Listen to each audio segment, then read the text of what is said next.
और श्रावस्ती पहुंची उत्तर प्रदेश की राज्यपाल आनंदीबेन पटेल। श्रावस्ती में राज्यपाल का जोरदार स्वागत किया गया। राज्यपाल ने डीडीआरसी भवन का अवलोकन किया। 2247 दिव्यांग जनों को 3806 कृत्रिम अंग और उपकरण देंगे। इसके बाद अधिकारियों के साथ समीक्षा बैठक भी करेंगे। तो श्रावस्ती पहुंची है राज्यपाल आनंदीबेन पटेल। श्रावस्ती में राज्यपाल का जोरदार स्वागत किया गया। राज्यपाल ने डीडीआरसी भवन का अवलोकन किया है। 2247 दिव्यांग जनों को 3806 कृत्रिम अंग और उपकरण देगी राज्यपाल।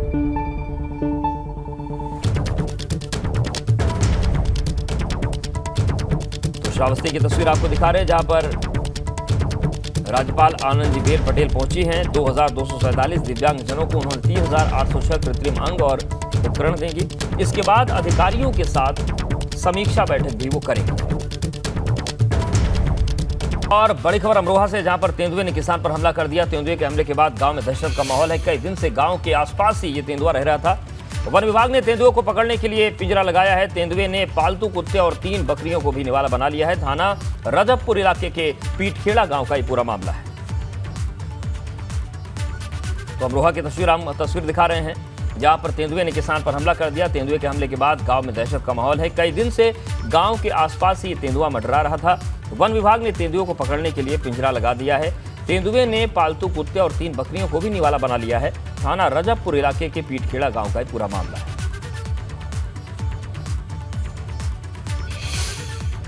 बड़ी खबर आजमगढ़ से भी है, जहां पर सड़क हादसे में 3 लोगों की मौत हो गई। तेज रफ्तार बस ने ऑटो को टक्कर मार दी। हादसे में नानी नाती समेत 3 लोगों की मौत हुई है। तो सड़क हादसा हुआ है आजमगढ़ में, जहां पर 3 लोगों की जान चली गई। सड़क हादसे में 3 लोगों की मौत हुई है। तेज रफ्तार बस ने ऑटो को टक्कर मार दी। हादसे में नानी नाती समेत 3 लोगों की जान चली गई। तो तेज रफ्तार की वजह से हादसा हुआ और आजमगढ़ की ये तस्वीर हम आपको दिखा रहे हैं, जहां पर सड़क हादसे में 3 लोगों की जान चली गई। तेज रफ्तार बस ने एक ऑटो को टक्कर मार दी और ये टक्कर इतनी जबरदस्त थी कि हादसे में नानी नाती समेत 3 लोगों की मौत हो गई। तो ये दर्दनाक हादसा हुआ है आजमगढ़ में, जहां पर एक तेज रफ्तार बस ने ऑटो को टक्कर मार दी और 3 लोगों की जान चली गई। बड़ी खबर प्रयागराज से है, जहां पर अतीक अशरफ हत्या मामले में परिवार अब सुप्रीम कोर्ट पहुंच गया है। अतीक के परिवार ने सुप्रीम कोर्ट में याचिका दाखिल की है। आयशा नूरी ने सुप्रीम कोर्ट में याचिका दाखिल करके जांच की मांग की है। दोनों की हत्या की न्यायिक आयोग से जांच कराने की मांग की गई है और सुप्रीम कोर्ट के रिटायर्ड जज की अगुवाई में जांच आयोग के गठन की मांग की गई। अतीक के बेटे असद के एनकाउंटर की भी जांच की मांग उठाई गई है और इस पूरे मामले में 3 जुलाई को सुनवाई हो सकती है। उमेश पाल शूटआउट केस में आरोपी है अतीक अहमद और बहन आयशा नूरी ने याचिका लगाई है। मेरठ में आयशा नूरी के घर ठहरा हुआ था 5 लाख का इनामी बमबाज गुड्डू मुस्लिम। तो ये इस पूरे मामले में अपडेट है। सुप्रीम कोर्ट की रिटायर्ड जज से जांच की मांग की गई है और इस मामले में 3 जुलाई को सुनवाई हो सकती है। तो अतीक अशरफ हत्या मामले में अब परिवार सुप्रीम कोर्ट पहुंच गया है और अतीक के परिवार ने सुप्रीम कोर्ट में दाखिल की है याचिका। आयशा नूरी ने सुप्रीम कोर्ट में याचिका दाखिल कर जांच की मांग की है। दोनों की हत्या की न्यायिक जांच कराने की मांग की गई है। सुप्रीम कोर्ट के रिटायर्ड जज की अगुवाई में जांच आयोग के गठन करने की मांग उठाई गई है। अतीक के बेटे असद के एनकाउंटर की भी जांच की मांग हुई है और 3 जुलाई को इस पूरे मामले में अगली सुनवाई हो सकती है। आपको बता दें कि उमेश पाल शूटआउट केस में आरोपी अतीक अहमद और बहन आयशा नूरी, मेरठ में आयशा नूरी के घर ठहरा हुआ था 5 लाख का इनामी बमबाज गुड्डू मुस्लिम।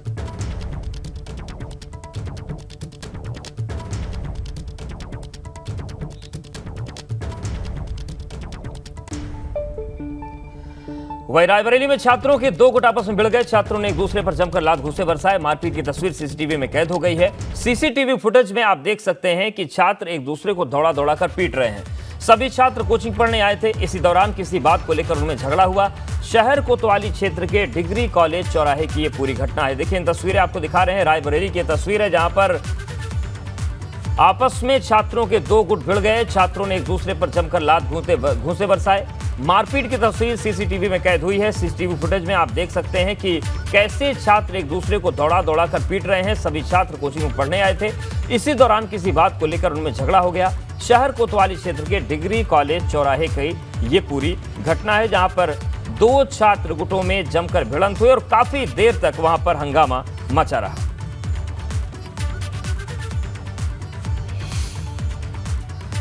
और अब बात करते हैं रायबरेली की, जहां से खबर आ रही है। यहां पर बाइक और साइकिल सवार छात्रा को बचाने के चक्कर में एक पिकअप अनियंत्रित होकर पलट गई। हादसे में छात्रा गंभीर रूप से घायल हो गई है। हालांकि पिकअप चालक और बाइक सवार बाल बाल बच गए। हादसे की सूचना के बाद NHAI की टीम मौके पर पहुंची और बाधित हाईवे को खुलवाने की कोशिश की गई।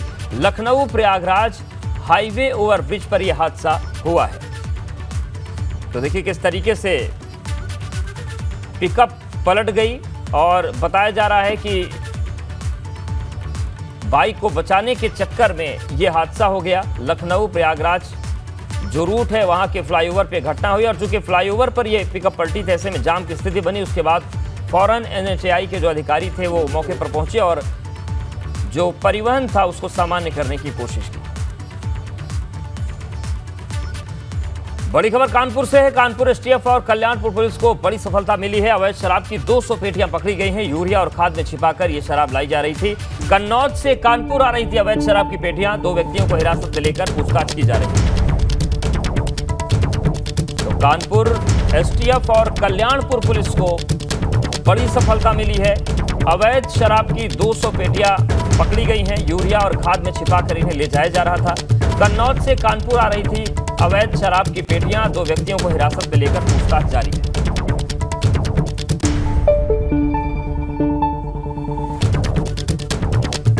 तो कानपुर STF और कल्याणपुर पुलिस को बड़ी कामयाबी मिली है।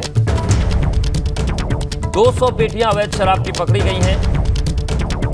यूरिया और खाद में छिपाकर इस शराब को ले जाया जा रहा था, लेकिन इसे पकड़ा गया और पुलिस इस पूरे मामले पर अब कानूनी कार्रवाई कर रही है।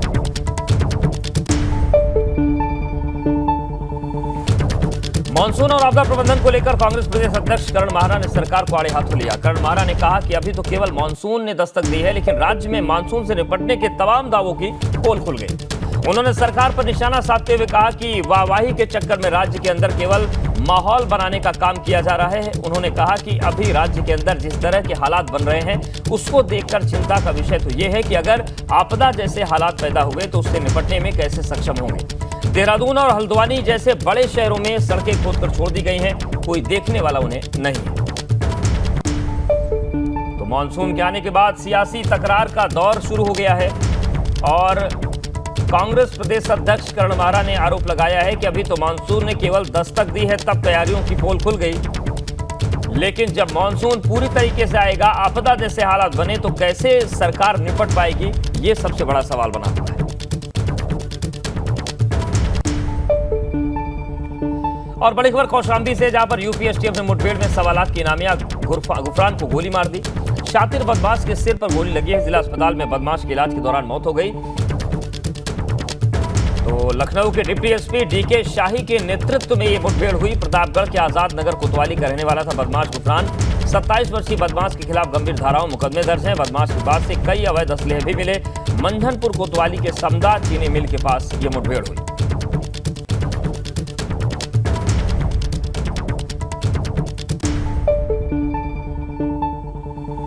तो कौशाम्बी में एनकाउंटर हुआ है और यूपी STF ने 1.25 लाख की इनामी को ढेर कर दिया। मंझनपुर कोतवाली के समदा चीनी मिल के पास ये मुठभेड़ हुई। आपको बता दें कि इस पर कई गंभीर धाराओं में मामले दर्ज थे और पुलिस को इसकी तलाश थी, लेकिन आज मुठभेड़ में इसे मार गिराया गया।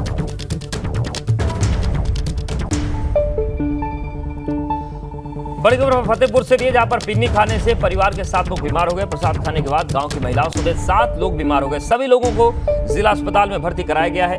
हुसैनगंज के चितसापुर गांव का ये पूरा मामला है।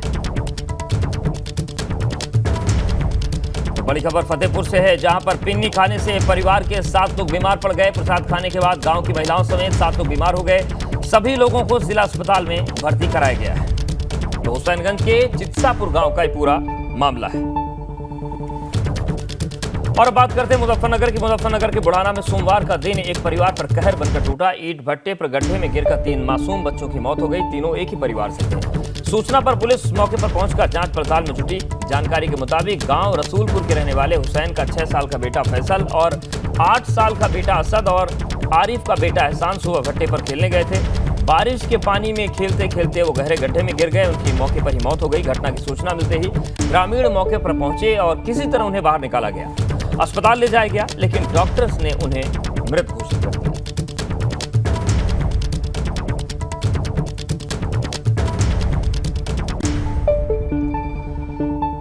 और बड़ी खबर रायबरेली से भी, जहां पर संदिग्ध परिस्थितियों में नहर में एक युवक गिर गया। नहर में डूबता देख स्थानीय लोगों ने पुलिस को सूचना दी। मौके पर पुलिस पहुंची और गोताखोरों के जरिए रेस्क्यू शुरू किया गया। काफी खोजबीन के बाद भी युवक का पता नहीं चल पाया। भदोखर थाना क्षेत्र के शारदा नहर का यह पूरा मामला है। तो नहर में एक युवक डूबने लगा, फौरन सूचना दी गई। मौके पर पुलिस पहुंची, गोताखोरों की टीम पहुंची। काफी खोजबीन के बाद भी युवक का अभी तक पता नहीं चल पाया है। और ये जो पूरी घटना हुई है, ये भदोखर थाना क्षेत्र के शारदा नहर में हुई है।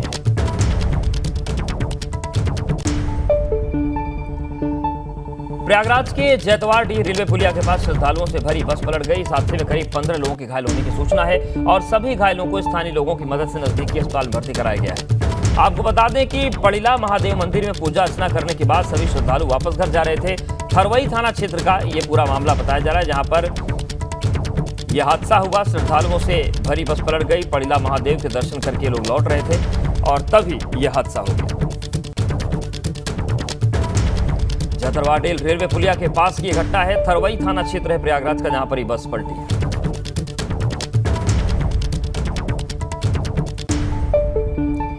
वहीं औरैया में एक निजी कार्यक्रम में पहुंचे सपा के वरिष्ठ नेता शिवपाल सिंह यादव ने सपा कार्यकर्ताओं को साथ आने वाले लोकसभा चुनाव को लेकर चर्चाएं की। इसके साथ संगठन और मजबूत करने को लेकर पुराने कार्यकर्ताओं से मुलाकात की। इसके बाद मीडिया से बात करते हुए उन्होंने बीजेपी पर जमकर हमला बोला। यहां तक कि मुख्यमंत्री योगी आदित्यनाथ के चिपकू वाले बयान पर भी जवाब देते हुए उन्होंने कहा कि भारतीय जनता पार्टी की जमीन खिसक चुकी है, बौखलाए हुए हैं और 2024 में भारतीय जनता पार्टी को हटाना है, क्योंकि भारतीय जनता पार्टी ने 9 साल में देश और 6 सालों में प्रदेश में कुछ नहीं किया। जनता के बीच जाकर वो झूठ बोलते हैं, बहकाने का काम करते हैं और जनता को केवल धोखा दिया गया है। शिवपाल सिंह यादव के आजमगढ़ से चुनाव लड़ने को लेकर भी उन्होंने कहा कि ये फैसला पार्टी करेगी।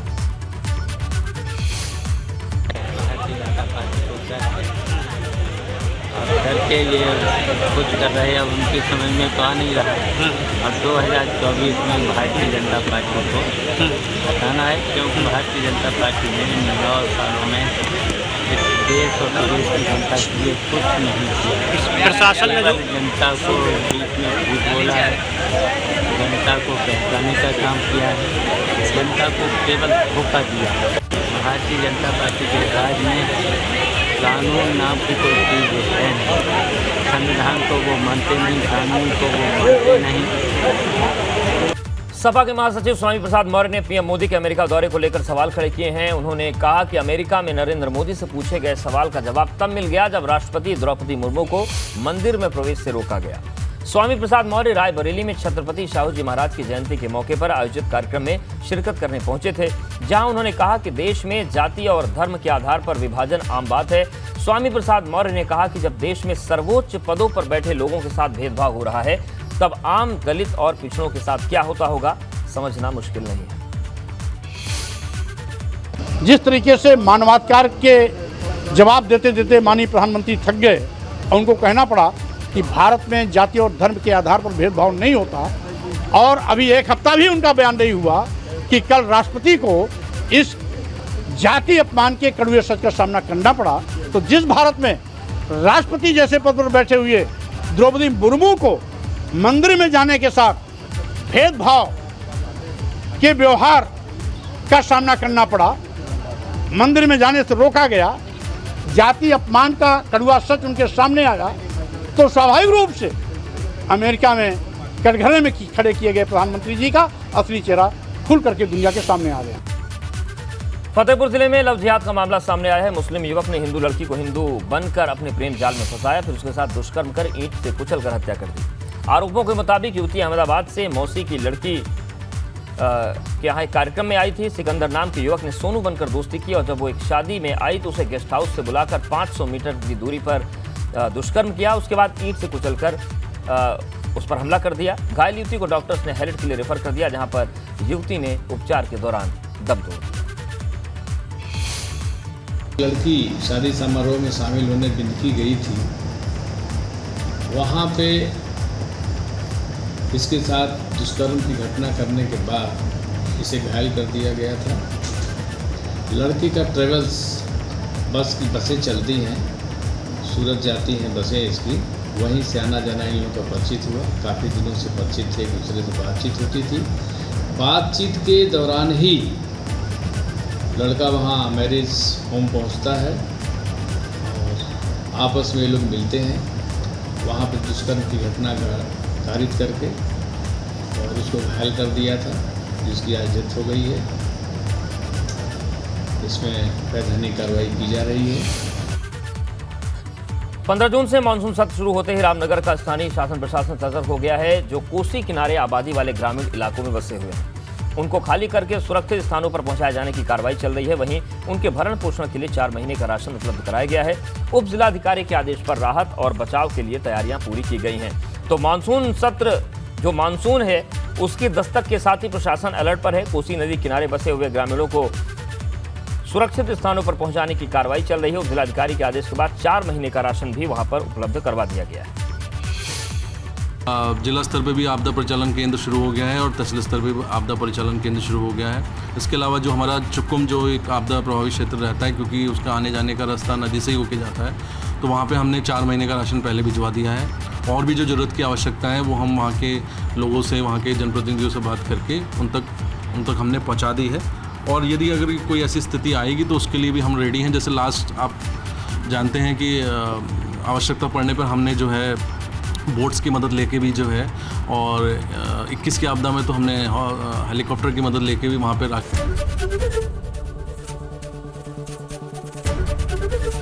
ABP गंगा, खबर आपकी, जुबान आपकी।